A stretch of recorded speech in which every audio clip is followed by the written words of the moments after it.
રાજકોટની ચટણી બનાવવા માટે સૌથી પહેલાં એક વાટકી જેટલા મેં સિંગદાણા લીધા છે. એની અંદર મરચાં લઈશું. 6 જેવા મેં મોડા મરચાં લીધા છે. હવે અંદર એડ કરીશું મીઠું.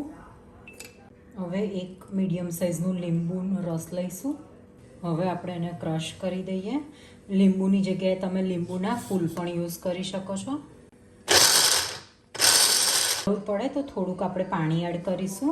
સિંગદાણા ક્રશ થઈ ગયા છે. હવે થોડીક અંદર હળદર એડ કરીશું. હવે ક્રશ કરી લઈએ. રાજકોટની ચટણી રેડી છે. હવે આપણે એને કન્ટેનરમાં સ્ટોર કરી દઈએ. આ ચટણીને તમે ફ્રીજની અંદર 15 દિવસ સુધીને આરામથી સ્ટોર કરી શકો છો.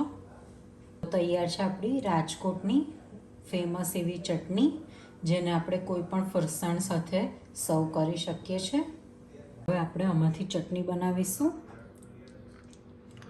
આ પેસ્ટને આપણે ડાયલ્યુટ કરવાની છે પાણીની અંદર અને રેડી છે આપણી ચટણી. પાણી એડ કરીશું. હવે આપણે એને પ્રોપર મિક્સ કરી દઈએ અને રેડી છે આપણી રાજકોટની ફેમસ એવી ચટણી.